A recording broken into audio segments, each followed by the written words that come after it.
I'm Alice. I'm a 35-year-old office worker. Ever since my husband, David, who is 2 years younger than me, was transferred, we've been temporarily living with my in-laws. It's strictly a temporary arrangement. David seems to want to continue living at his parents' house. But I want to find a proper home soon and leave the in-laws' place as quickly as possible. The reason is, I just don't get along with my in-laws at all. Especially my mother-in-law, Susan. She has always been quite sarcastic, even before our marriage, but it's gotten worse since we started living together. Alice, haven't you gone shopping yet? You've missed the supermarket's sale time. You can't even shop efficiently, really. My company allows teleworking, but weekdays are still working hours for me. I can't shop during the supermarket's sale times. I've told you many times, Susan, I'm working during the day, so I can't go shopping until after 5 p.m. When I say this, Susan retorts, always so high and mighty. And you can't even bear a child, barren as you are, blaming me as usual. David and I don't have children. We haven't investigated thoroughly at a hospital, so we don't know who is responsible. I wanted children, but considering David's earnings, we couldn't afford expensive infertility treatments. I was already troubled by Susan's sarcasm even before we started living together, but it was better when we lived separately. Living in the same house day and night, I'm exposed to her sarcasm 24/7. My father-in-law, Mike, while not directly sarcastic towards me, irritates me in a different way. He seems to think that a woman over 30 is an old lady, and now that I'm 35, he treats me like one. Hey, old lady, pass me the ashtray. Why are you wearing a skirt? No one wants to see an old lady's legs. If I'm an old lady, what does that make him at 60? I want to retort. I'm not the type to take things lying down, so each time my in-laws are rude to me, I talk back. But this leads to being labeled as disrespectful, and our relationship worsens. The atmosphere at home has become constantly tense, and I'm feeling the limit of living together. However, David has been busier with work since the transfer, with more weekend work and business trips. So we haven't been able to discuss moving out. Alice, I have another business trip this weekend. Again? You just had one. Your new branch sure requires a lot of travel. His previous workplace had overtime but hardly any weekend work or business trips. Can't help it, right? The job changes with the workplace. True, but it's changed too much. Because of this, we haven't been able to look for a place to move out, even though it was supposed to be a temporary stay at the in-laws. What if we end up living here indefinitely? I'm scared of that. But one day, I was taking laundry out of David's bag when he returned from a business trip, and I found a piece of paper in the pocket. It was a receipt for an online reservation from a travel site. I thought it was a flight and hotel reservation for his business trip, but when I looked, I was shocked. There, I found a printed reservation for a hotel stay that included tickets to a theme park. And it was for 2 people. The date was yesterday. Meaning, it was the same day David was supposedly away on a business trip. Of course, David's company doesn't have any dealings with theme parks. They deal with seafood, which, yes, is related to the sea, but that's irrelevant. In other words, David pretended to go on a business trip but actually spent 2 days at a theme park. The reservation for 2, it's safe to assume he went with a woman. As I stood there in shock, I could hear David humming in the bath. It's a world of laughter. It's a theme song of a well-known attraction. He must be humming it naturally, recalling his time at the theme park. Though I'm sure that attraction isn't at the park he visited. But it seems on a fun, illicit trip like that, the attractions don't matter.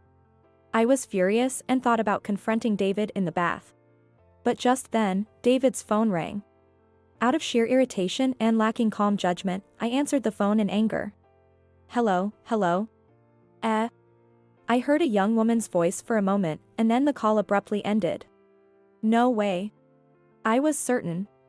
The call just now had to be from the woman who went to the theme park with David. In other words, David's mistress. When she heard a woman's voice, she must have panicked and hung up. I checked the call history on David's phone. David isn't very security conscious, so he hardly sets a complex password. Guessing it's probably his birthday in 4 digits, I hit the jackpot. The phone unlocked immediately. but looking inside his phone made my head spin. The phone was brimming with undeniable evidence of his affair. The photo gallery was filled with selfies he took with a young woman, all taken on dates when David was supposedly on business trips or working on weekends. To leave such explicit photos, he was being recklessly careless. Checking the call history again, I saw Emily listed, so I searched for the same name in the SNS friends list and opened their chat. David, I love you. I can't wait to become your wife. This woman, Emily, seemed to be hoping to marry David. A homewrecker? Is she a homewrecker? While I was agonizing, David came out of the bath. I feel so refreshed. As he casually dried his head with a towel, I confronted him. Refreshed? What part of you is refreshed? It seems you've been quite refreshed in various ways, haven't you? Who's Emily? Oh. David was visibly shaken when I suddenly mentioned his mistress's name. So it's true. You lied about business trips and were actually traveling alone with a woman named Emily. I can't forgive you for all these lies. How did you, what the? I showed him the evidence on his phone. This phone has all the evidence I need. You snooped through my phone? That's a violation of privacy. A man who cheats and has such a lack of moral sense complaining about privacy invasion is laughable. If you didn't want it to be seen, you should have set a better password. Before getting married, I made a promise with David. That promise was to never cheat. If either of us cheated, it would be an instant divorce. I declared that to David. Of course, I still feel the same way.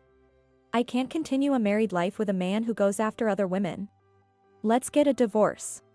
When I said that, David surprisingly just nodded in agreement. Yeah, I guess so. It was unexpected. I thought he would resist more. Was he prepared for a divorce as soon as his affair was discovered? I'll prepare for paperwork tomorrow. You explain things to your parents. All right. David's agreement was unexpectedly easy. But once I've made a declaration, I can't and won't take it back. So this is goodbye to married life. I felt a tinge of sadness. The next day, I went out early in the morning to prepare the divorce papers and to run some errands. When I returned home, it was already late at night. There, my husband and in-laws were waiting for me. You finally came back. I was wondering where you've been wandering off to. Susan started with her sarcasm as soon as she saw me. Since David is here, they must already know about his affair and the divorce. Shouldn't they apologize or say something before making sarcastic remarks? But instead of apologizing, Susan said something unbelievable. Well, it's good. I'm glad you're finally leaving. I didn't want to see your face anymore, so it was good you weren't here until night. What do you mean by that? I asked, as Susan grinned smugly. Just what I said. I've been sick of seeing your face. Even though David finally came back to us, you were in the way. I tried to drive you out with my nagging, but you, with no charm, just talked back. So, I had to use my last resort. Last resort? Susan smiled cunningly. You know the name of David's girlfriend, right? Yes. Emily, I believe. Why would Susan confirm the name of David's mistress? Haha. Well, I have a friend at my social club, Catherine, and her daughter is a very polite and charming young lady, 25 years old. 10 years younger than you. Young enough to have plenty of children. Then Susan revealed something shocking. So I introduced David to Catherine's daughter. What? I was astounded. I couldn't believe Susan would say such a thing to me. You mean to tell me, Susan, that you orchestrated David's affair? Oh, don't make it sound so bad. I just made an introduction. I was appalled by Susan's brazen admission. A mother leading her son to cheat. And proudly telling this to her son's wife. How terrifying a mother is she. Well, it had to be done. David is an only child, and we need an heir. If you had just born a child, I might have accepted you. But you just worked. Never having a baby. Mike was nodding in agreement beside her. So, Susan's actions were with Mike's knowledge. Do you understand? A 35-year-old woman who can't bear children is no longer needed. Now that you understand, leave quickly. Susan pointed her finger at me triumphantly. After a moment of silence, I said, I see. I understand your thoughts very well. As you wish, I'll leave. I'll take all my belongings with me. Yes, yes, as you please. You don't have much anyway. Shall I send them for you? Susan said, smirking, though she knew nothing. But the real person to laugh was me. No, it's fine, don't worry. I've already arranged everything. Huh? Susan looked surprised that I wasn't crying or losing my composure. Besides, Susan, I already knew that you were aiding David in his affair. Eh? I sneered at Susan. What do you think I was doing all day today? If it were just preparing for paperwork for divorce, it wouldn't have taken this long. I spent the entire day arranging the move and meeting with Emily. What? Wait, you met with Emily? David asked in a panic. What's it to you? Did you think I wouldn't have a word with her after being cheated on right under my nose? When I checked your phone yesterday, I made sure to take down her number. I spoke with a sense of resolve. Poor Emily, though. When I called her saying, I'm David's wife and I'd like to meet, she was so shocked. Apparently. You lied to her about being single. I told her everything. David, Susan, and Mike were stunned. They never imagined I would do all this in just one day. Emily was so upset when she realized she was the other woman without knowing it. Catherine was furious too, with you too. She even talked about suing you two for marriage fraud. I felt so sorry for her that I promised to help her in any way I could. What? David was trembling. Susan was equally shocked. Since Emily was so unwittingly involved, I've decided not to demand any compensation from her. Instead, I'm going to increase the amount of compensation from you, David, and you too, Mike and Susan. Compensation? Why should we pay compensation? Mike blurted out in panic. David alone would be one thing, but we are not involved. It seems they expected their son to pay compensation for his affair, but they never dreamed they would be asked to pay as well. Thinking they could benefit without any consequences? There's no such convenient story. Of course, you are. The mental anguish from your harassment as in-laws is reason enough for compensation, don't you think? I smiled dismissively, and Mike fell silent, grumbling. And have you forgotten my profession? I work at a law firm. I'll consult with Michael, the head attorney, and see how much compensation we can extract. Of course, I had already contacted Michael at the law firm where I work earlier today. What? Then, the sound of a car stopping at the front gate was heard. Ah, they're here. Hey, there, moving service. I smiled broadly and headed to the entrance. Thank you for coming so late, sorry for the sudden request. No problem, we had a slot open for the night service. It worked out well for me too since I finished my errands late. Please start the work, and be careful with the fragile items. As I invited them in, several movers entered the house, starting to pack up my belongings. Wait a minute. Following my instructions, the movers efficiently packed my belongings. Not just my clothes, books, and computer, but also the appliances from the living room and kitchen. Hey, you guys, don't take that. That's ours. Nope, these are all mine. I brought them into this house when I moved in with David. When David and I initially moved in, the in-laws' house only had old appliances. As someone who loves gadgets, I couldn't bear it and brought my own appliances from my previous apartment. Now, Susan had grown accustomed to them, mistakenly thinking they were theirs. The robot vacuum, cordless cleaner. The fancy oven that could do various types of cooking. The IH cooking heater, the negative ion hairdryer, and the espresso machine. You're planning to take everything away. How greedy. Susan lunged at me, but David stopped her. Mom, it can't be helped. But all those things belong to Alice. It seemed David had resigned himself. However, Susan wasn't ready to give up yet. You can't go back once you've experienced the efficiency of modern appliances. If you're dissatisfied, you can always buy new ones, right? Although, after paying the compensation, I doubt you'll have the money for luxury appliances. While this was happening, the movers kept carrying out my directed belongings to the truck, and then they got into the truck. Please take these to the address of my new place. I'll be right there. I watched as the moving truck drove off, then got into my car. Of course, this car was also mine.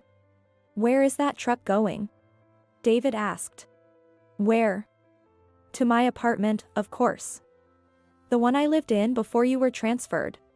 The apartment I bought when I was single was put up for sale with a real estate agent when David got transferred. However, because the asking price was too high, it never sold, and I still hadn't let it go. The agent kept suggesting to lower the price, but I'm glad I didn't. Who would have thought it would come to this? I fastened my seatbelt and chuckled.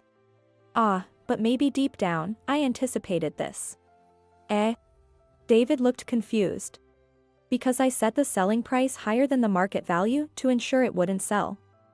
So that I could always return to the apartment. David collapsed to his knees when he heard my words. You heartless woman.